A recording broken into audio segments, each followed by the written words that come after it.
Eh bien, pour les personnes de 33 ans, c'était surtout sur les côtés autres, à part d'étudiants tels que les médias sociaux rejoints. Mais 80% de votre clientèle est majoritairement étudiant, quasiment à 20%.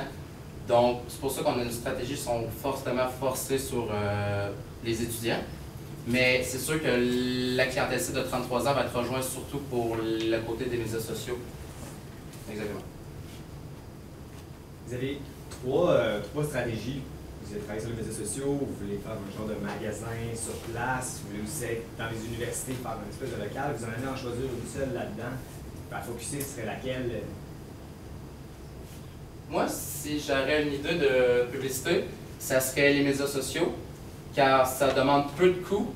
Et si votre site Internet est bien instauré, votre page Instagram est bien instaurée, c'est les clients qui vont faire la publicité complète de vos produits et non des frais qui vont augmenter.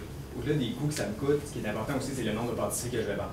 Donc, ça me coûte rien, c'est fun, mais si je n'en pas de pâtisserie, qu'est-ce qui arrive avec ça? Dans la stratégie, comment, dans tout ça? Mais ça va faire connaître que maintenant, chez Thé Alexandre, ils vendent des pâtisseries. Comparativement avant, que c'est nouveau sur pied depuis automne 2015, ça va être nouveau. Et votre magasin est surtout basé sur le thé. Avec cette publicité-là, le monde, en créant leur pâtisserie, vont savoir maintenant que c'est possible d'acheter des pâtisseries à base de thé chez vous. Je fais du pouce sur ce qu'Antoine dit.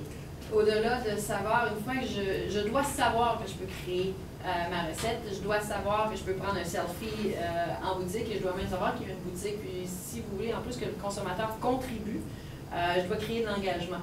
Donc, comment je fais pour, un, créer de l'engagement auprès de mon consommateur et deux, m'assurer qu'il vienne en boutique dans votre stratégie qui est essentiellement sur les médias sociaux. Parce que je peux être sur les médias sociaux, mais il faut que les gens sachent que je suis. OK. Pour attirer cette clientèle-là, souvent pour des concours, c'est d'offrir des prix. Tout simplement des prix qui peuvent être compris dans le budget. Ces prix-là vont pouvoir attirer une certaine clientèle. Exemple, ils vont voir la publicité, ils vont dire le gagnant peut faire par exemple 1000 $. Je dis un chiffre comme ça au hasard, mais cette personne-là a juste besoin d'aller en boutique, prendre sa photo et elle a une chance de gagner 1000 $. Ça va y prendre à peu près 5 minutes. Puis si on fait un rendement de temps avec l'argent qu'ils peuvent faire, c'est vraiment avantageux. Fait que les clients ils vont apprécier ce concept-là. Et justement, le 1000 $, comment on fait pour... Si moi je suis une consommatrice, comment je fais pour savoir que je peux gagner 1000 $ en prenant un selfie, par exemple? Bien, c'est avec la publicité qui va être faite d'avance sur le concours. Il va annoncer, par exemple, la photo, il va avoir par exemple le plus de j'aime va gagner 1000 $. Fait que là, en mettant sa photo, en invitant ses amis à aller voter pour elle ou prendre eux autres leur propre photo, c'est là qu'ils vont attirer la clientèle. La publicité à passer? La publicité, elle va être sur les médias sociaux, à la télévision, sur les affiches. Fait que ça va être vraiment les deux volets, des volets traditionnels et un volet pour les médias sociaux.